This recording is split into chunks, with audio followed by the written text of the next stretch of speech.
Hello बच्चों। हमारा प्रश्न है पाचन प्रक्रिया के दौरान खाद्य पदार्थों में उपस्थित प्रोटीन जल हो गया है। प्रोटीन जल अपघटित होकर अमीनो अम्ल बनाते हैं। इस प्रक्रम में संबंध में दो एंजाइम प्रोटीन, मतलब कि ये प्रोटीन प्रोटीन है और एंजाइम, और ए की उपस्थिति में ये पॉलीपेप्टाइड बनाता है और एंजाइम और बी की उपस्थिति में ये एमिनो अम्ल बनाता है।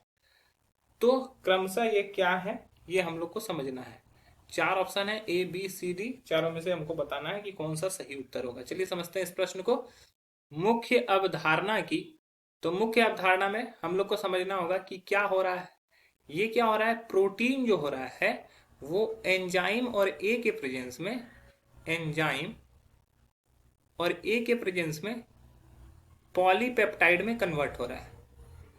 पॉलीपेप्टाइड में कन्वर्ट हो रहा है। और पॉलीपेप्टाइड जो होता है वो बी और एंजाइम के प्रेजेंस में एमिनो अम्ल में कन्वर्ट होता है। तो हमें ए और बी को जानना है। तो हम लोग सभी जानते हैं कि अगर प्रोटीन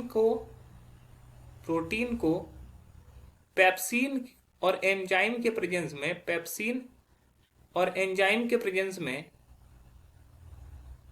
जब ट्रीट करवाते हैं तो ये क्या होता है, पॉलीपेप्टाइड में कन्वर्ट हो जाता है। ठीक है, पॉलीपेप्टाइड में कन्वर्ट हो जाता है और पॉलीपेप्टाइड से पेप्टाइड श्रृंखला को जो तोड़ता है उसका काम करता है ट्रिप्सिन। ट्रिप्सिन इसलिए इस्तेमाल किया जाता है कि ये पेप्टाइड श्रृंखला को तोड़ देता है और उसको एमिनो अम्ल में कन्वर्ट कर देता है। ठीक है, तो यहां पर हमारा जो होगा, ए जो हो गया वो हमारा हो गया पेप्सिन। ठीक है, और हमारा बी जो हो गया वो हमारा हो गया ट्रिप्सिन। ठीक है, ट्रिप्सिन। तो हमारा सही उत्तर कौन सा हो जाएगा, पहला है एमिलेस और माल्ट्रेस, गलत। डाइस्टेट और लाइपेज, गलत। पेप्सिन और ट्रिप्सिन सही हो जाएगा। इन्वर्टेस और जाइमस ये भी गलत हो जाएगा। तो हमारा जो सही उत्तर है वो है ऑप्शन सी। आशा है यह प्रश्न आपको समझ में आया होगा। धन्यवाद।